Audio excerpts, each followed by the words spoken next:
നമസ്കാരം, എല്ലാവർക്കും ഇന്നത്തെ വീഡിയോയിലേക്ക് സ്വാഗതം. ഇന്ന് നമ്മൾ രണ്ടുപേരും കൂടെ ഇവിടെ വോട്ട് ചെയ്യാൻ വേണ്ടിയിട്ട് പോവുകയാണ്. അപ്പം നമ്മുടെ വീടിന് തൊട്ടടുത്തുള്ളൊരു സ്കൂളിലാണ് നമുക്ക് പോയി വോട്ട് ചെയ്യേണ്ടത്.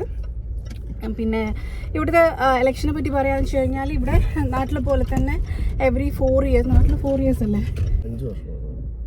ഇവിടെ എവറി 4 ഇയേഴ്സ് ആണ് ഇലക്ഷൻ ഉണ്ടാവുന്നത്. പക്ഷേ ഇപ്പം ഇവിടെ പവറിലുള്ള ലിബറൽ പാർട്ടി ഉണ്ടല്ലോ, ട്രൂഡോ പ്രൈം മിനിസ്റ്റർ ആയിരുന്ന പാർട്ടി, അത് വന്നിട്ട് ഇപ്പോൾ ഒരു 10 ഇയേഴ്സ് ആയിട്ട് ഇവിടെ പവറിലുണ്ട്. 2015 ട്രൂഡോ എലക്ട് ആയത്. അപ്പോൾ അത് കഴിഞ്ഞിട്ട് 4 വർഷം, അത് മെജോറിറ്റി ഗവൺമെൻറ് ആയിരുന്നു. അതുകൊണ്ട് 4 വർഷം കഴിഞ്ഞിട്ട് 2019 പിന്നെ വേറൊരു ഇലക്ഷൻ ഉണ്ടായിരുന്നു. പക്ഷേ ആ സമയത്ത് മൈനോറിറ്റി ഗവൺമെൻറ് ആയിരുന്നു, ലീഡ് കുറവായിരുന്നു. അപ്പോൾ അതുകൊണ്ട് ഈ മൈനോറിറ്റി ഗവൺമെൻറ് ആകുന്ന സമയത്ത് നമുക്ക് 4 വർഷം അവരെടുക്കില്ല. ഇലക്ഷൻ വേണമെങ്കിൽ നേരത്തെ വിളിക്കാം. അങ്ങനെ 2 വർഷം കഴിഞ്ഞിട്ട് പിന്നെയും ഇലക്ഷൻ ഉണ്ടായിരുന്നു 2021. അപ്പം അന്നും ലിബറൽ പാർട്ടി തന്നെ പവറിൽ വന്നു. പക്ഷെ അതും മൈനോറിറ്റി ഗവൺമെൻറ് തന്നെയായിരുന്നു. അതുകൊണ്ട് 2021 കഴിഞ്ഞിട്ട് ഇപ്പോൾ 3 വർഷം കഴിഞ്ഞിട്ട് ഇപ്പോൾ 2025 വീണ്ടും ഇലക്ഷൻ വന്നേക്കാണ്.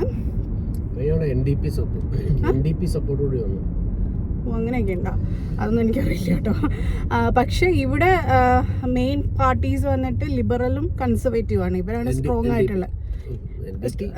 ആയിട്ടുള്ള അങ്ങോട്ടും ഇങ്ങോട്ടും മത്സരിക്കണ പാർട്ടി എന്ന് പറയുന്നത് ലിബറലും കൺസർവേറ്റീവ് ആണ്. അപ്പൊ ഇവരാണ് അപ്പം ഇവരാണ് അങ്ങോട്ടും ഇങ്ങോട്ടും മാറിയിട്ട് മത്സരിക്കുക.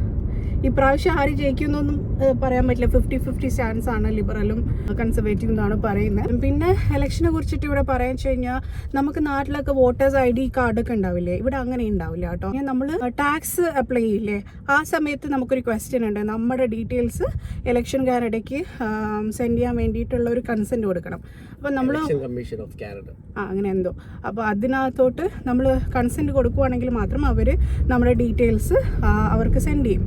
അപ്പം ഇലക്ഷൻ്റെ സമയമാവുന്ന സമയത്ത് നമുക്കൊരു പോസ്റ്റൽ ആയിട്ട് നമ്മുടെ എവിടെയാണ് വോട്ട് ചെയ്യേണ്ടതെന്നൊക്കെയുള്ള ഡീറ്റെയിൽസ് ഉള്ളൊരു സാധനം വരും. അപ്പം നമ്മുടെ ID കാർഡ്, ഏതെങ്കിലും ID കാർഡ്, അതായത് നമ്മുടെ കറണ്ട് അഡ്രസ്സ് ഉള്ള ഒരു ID കാർഡ്, ഡ്രൈവേഴ്സ് ലൈസൻസോ എന്തെങ്കിലും എടുത്തുകൊണ്ട് പോയിട്ടാണ് നമ്മൾ വോട്ട് ചെയ്യേണ്ടത്.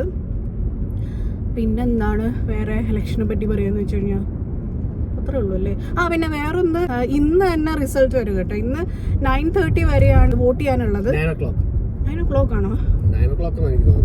9:30 വരെയാണ്. അപ്പം 9:30 കഴിഞ്ഞ് കഴിഞ്ഞാൽ ഇവർ കൗണ്ടിങ് സ്റ്റാർട്ട് ചെയ്യും. അപ്പം ഇന്ന് രാത്രി ആകുമ്പോഴത്തേക്ക് തന്നെ റിസൾട്ട് വരും. ഒഫീഷ്യൽ അനൗൺസ്മെന്റ് എനിക്ക് തോന്നുന്നു കുറച്ച് ദിവസം കഴിഞ്ഞിട്ടായിരിക്കും തോന്നുന്നു. പക്ഷെ നമുക്ക് ഇന്ന് രാത്രി തന്നെ അറിയാൻ പറ്റും ആരാണ് ജയിച്ചതെന്നൊക്കെയുള്ള കാര്യങ്ങൾ ഇന്ന് രാത്രി തന്നെ അറിയാൻ വേണ്ടിയിട്ട് പറ്റും. പിന്നെ വോട്ട് ചെയ്യുന്നത് വന്നിട്ട് ഒരു പ്രീ വോട്ടിംഗ് എന്ന് പറഞ്ഞിട്ടുള്ളൊരു സംഭവമുണ്ട്. അത് കുറച്ച് ദിവസം മുന്നേ ഉണ്ടായിരുന്നു. അത് ഇന്ന് വോട്ട് ചെയ്യാൻ ഇന്നാണ് ശരിക്കുള്ള വോട്ടിംഗ് ഡേ. അപ്പം ഇന്ന് വോട്ട് ചെയ്യാൻ പറ്റാത്ത ആൾക്കാർക്ക് വേണ്ടിയിട്ട് സാധാരണ അത് ലോങ് വീക്കെൻഡ് സമയത്തൊക്കെയാണ് ഉണ്ടാവുക. അതായത് അവധിയൊക്കെ ഉള്ള ദിവസങ്ങളിൽ ഇന്ന് വോട്ട് ചെയ്യാൻ പറ്റാത്ത ആൾക്കാർക്ക് വേണ്ടിയിട്ടുള്ളൊരു പ്രീ വോട്ടിംഗ് ഉണ്ടാവാറുണ്ട്. അതേപോലെ തന്നെ പോസ്റ്റൽ വോട്ടിംഗ് ഉണ്ട്. അല്ലാണ്ട് ഇവിടെ ഇന്നാണ് ശരിക്കുള്ള വോട്ടിംഗ് ഡേ. പിന്നെ നമ്മുടെ നാട്ടിലെ പോലെ ഇലക്ട്രൽ വോട്ടല്ല, ഇവിടെ ബാലറ്റ് വോട്ടാണ്. അതായത് നമ്മൾ ബാലറ്റിൽ മാർക്ക് ചെയ്തിട്ട് ബോക്സിലിടുക. അതാണ് ഇവിടുത്തെ പരിപാടി.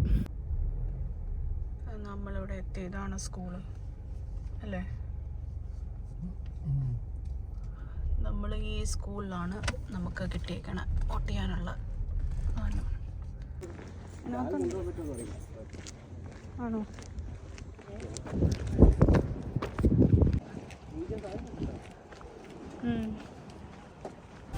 അത് ഈ സമയത്ത് വന്നുകൊണ്ടാണ്. അല്ല, നമ്മുടെ വീടിന്റെ ഫ്രണ്ടിലത്തെ അവിടെ നല്ല തിരക്കായിരുന്നു, നല്ല ക്യൂ ആയിരുന്നു രാവിലെ തൊട്ടിട്ട്. അപ്പോൾ നമ്മൾ വോട്ട് ചെയ്ത് കഴിഞ്ഞ് വന്നു. ഒട്ടും തിരക്കില്ലായിരുന്നു കേട്ടോ. നമ്മൾ പോയി നേരെ കയറി വോട്ട് ചെയ്ത് വന്നു. എനിക്ക് തോന്നുന്നു ഇന്ന് അങ്ങനെയല്ല,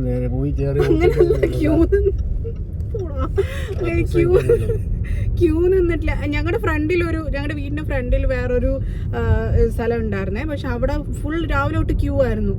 അപ്പോൾ ഞാൻ വിചാരിച്ച് ഇതുപോലെ വെയിലത്ത് നിൽക്കേണ്ടി വരും വിചാരിച്ചു. പക്ഷെ നമ്മൾ ഡയറക്റ്റ് നേരെ പോയി കയറി വോട്ട് ചെയ്തു വന്നു. അങ്ങനെയായിരുന്നു, ഒട്ടും തിരക്കില്ലായിരുന്നു. എനിക്ക് തോന്നുന്നു ഇന്ന് ആക്ച്വലി മൺഡേ ആണ്. ഞാൻ ലഞ്ച് ബ്രേക്കിന് ഇറങ്ങിയേക്കാണ്. ഞാൻ ഇന്ന് വർക്ക് ഫ്രം ഹോമാണ്. കാരണം നമ്മൾ 5 മണി കഴിഞ്ഞ് കഴിഞ്ഞാൽ എല്ലാവരും ഓഫീസ് വിട്ട് വന്നിട്ട് ചെയ്യുമല്ലോ. അപ്പം തിരക്കായിരിക്കണോണ്ടാണ് ഈ സമയം എടുത്തത്. അതേതായാലും നന്നായെന്ന് തോന്നുന്നു. പെട്ടെന്ന് തന്നെ പോയിട്ട് കാര്യം കഴിച്ചിട്ട് വന്നു. പിന്നെ നാട്ടിലുള്ള പോലെ നമ്മുടെ കയ്യിലൊന്നും മാർക്കൊന്നും ചെയ്യില്ല കേട്ടോ, ഒന്നുമില്ല. ജസ്റ്റ് നമ്മൾ ID കാണിച്ചു, പോയി ബാലറ്റ് വെട്ടിയിലിട്ടു, സാധനം മാർക്ക് ചെയ്തു, ബാലറ്റിലിട്ടു, തിരിച്ചു വന്നു. അത്രയേ ഉള്ളൂ. ഇന്ന് രാത്രി ആകുമ്പോൾ അറിയാം ആര് ജയിക്കുന്നു. 9:30 ശേഷം ഏട്ടൻ പോകുന്നുണ്ട് വളണ്ടിയർ. ഇവിടെ നമുക്ക് വളണ്ടിയർ ചെയ്യാം അല്ലേ? ഇതിങ്ങനെ നമ്മുടെ നാട്ടിൽ ചെയ്യണ പോലെ, നാട്ടിലിങ്ങനെ ബൂത്തിൽ ഇങ്ങനെ ഇരിക്കൂലേ ആൾക്കാര്, അതുപോലെ വളണ്ടിയർ ചെയ്യാം. അപ്പൊ ഏട്ടൻ ഇന്ന് വൈകിട്ട് കൗണ്ടിങ്ങിന് പോകുന്നുണ്ട്. നമ്മുടെ അപ്പുറത്തുള്ള സ്ഥലത്ത് റീജിയനിൽ ഒരു മലയാളി ആണ് സ്ഥാനാർത്ഥിയായിട്ട് ഇരിക്കണം. അപ്പം അവർക്ക് വേണ്ടിയിട്ടാണ് പോണല്ലേ, അവർക്ക് വളണ്ടിയർ ആയിട്ട് ഏട്ടൻ പോകുന്നുണ്ട്. അപ്പം അങ്ങനെയുള്ളൂ, ഇന്നത്തെ കാര്യങ്ങൾ അത്രയേ ഉള്ളൂ. ഇന്നലെ ഞങ്ങൾ തുടരും കാണാൻ പോയിട്ടുണ്ടായിരുന്നു കേട്ടോ. അടിപൊളി മൂവിയായിരുന്നു. നമ്മുടെ എല്ലാവരും പറയണ പോലെ ലാലേട്ടൻ്റെ കംബാക്ക് മൂവി എന്ന് വേണമെങ്കിൽ പറയാം. എല്ലാവരും പോയി കാണണം കേട്ടോ, അടിപൊളി മൂവിയാണ്. ഹോം ഡിപ്പോ പോകുന്നുണ്ടോ? ഓക്കെ. ഹോം ഡിപ്പോയിൽ ഞാൻ കുഞ്ഞൊരു ചെടി മേടിക്കാമെന്ന് വിചാരിച്ചിട്ടുണ്ട്, ഇൻഡോറിൽ വയ്ക്കാനുള്ള ഒരു ചെടി. അവിടെ ഹോം ഡിപ്പോയിൽ ഇങ്ങനത്തെ ചെടികളും ഔട്ട്ഡോർ ചെടി അങ്ങനത്തെ സാധനങ്ങളൊക്കെ ഉണ്ട്. ഔട്ട്ഡോർ നമ്മൾ ഇന്ന് മേടിക്കണില്ലല്ലോ, ഇന്ന് മേടിക്കണില്ല. ഇൻഡോറിൽ എന്തെങ്കിലും ഒരു കുഞ്ഞു കുഞ്ഞു ചെടി മേടിക്കണം എന്ന് വിചാരിച്ചിരിക്കുകയായിരുന്നു. പെട്ടെന്ന് പോയിട്ട് അത് മേടിച്ചിട്ട് വരാം. ഞാൻ 1:30 വരെയാണ് ഞാൻ ബ്രേക്ക് എടുത്തേക്കണം. അപ്പോൾ 1:30-ക്കുള്ളിൽ വീട്ടിൽ തിരിച്ചെത്തും. നമ്മളൊരു വഴിക്ക് വന്നാലേന്ന് വിചാരിച്ചിട്ട് പെട്ടെന്ന് കാർ വാഷും കൂടെ ചെയ്തിട്ട് ഹോം ഡിപ്പോ ഒന്ന് പെട്ടെന്ന് ചെടി മേടിച്ചിട്ട് വീട്ടിൽ പോകണം. ഹോം ഡിപ്പോ വീടിന് തൊട്ട് ഓപ്പോസിറ്റ് ആണ്. ജസ്റ്റ് അവിടെ ഒന്ന് കയറിയിട്ട് പോകാം. Ice cold beer.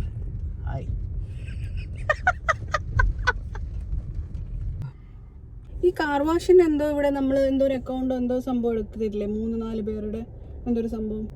4 പേര്, 4 അല്ലേ, ഞങ്ങൾ 3 പേര്. $60, $20 each a month. $20 each a month. എത്ര പ്രാവശ്യം ഒരാൾക്ക് വാഷ് ചെയ്യാം? അൺലിമിറ്റഡ് ആണ്. അതായത് ഒരു ദിവസം പറഞ്ഞേ വാഷ് ചെയ്യാൻ പറ്റുള്ളൂ. പക്ഷെ 7 days 7 washes. 7 washes ഉള്ളൂ ഒരു മാസം? ഒരു മാസമല്ല, ഒരു വീക്ക്. 4 പേരും 4 ഞങ്ങൾ 3 പേരേ ഉള്ളൂ.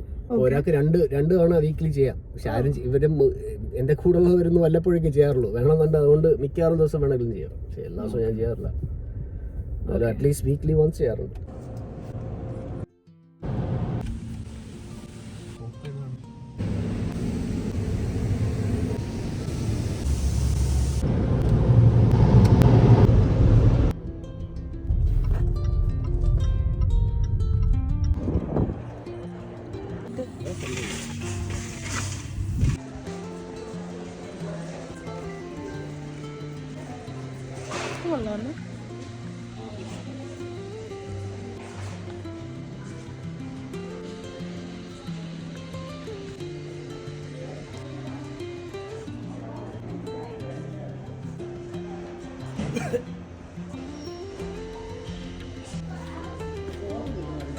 ഇത് നോക്കിയേ,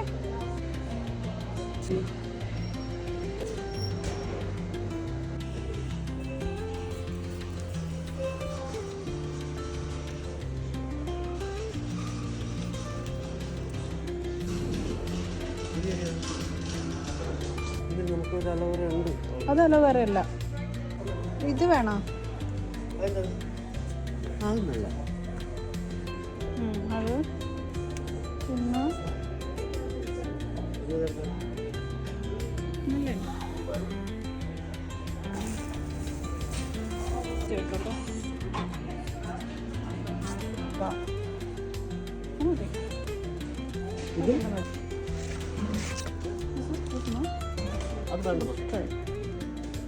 അതും കൂടെ എടുക്കാം.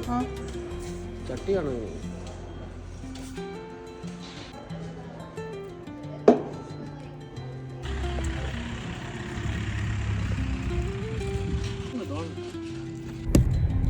അപ്പോൾ നമ്മൾ ചെടിയും ചട്ടിയും ഒക്കെ മേടിച്ച് തിരിച്ച് വീട്ടിൽ പോവാണ്. എൻ്റെ ലഞ്ച് ബ്രേക്ക് കഴിയാറായി, എനിക്ക് തിരിച്ച് ജോലിക്ക് കയറാനുള്ള സമയമായി.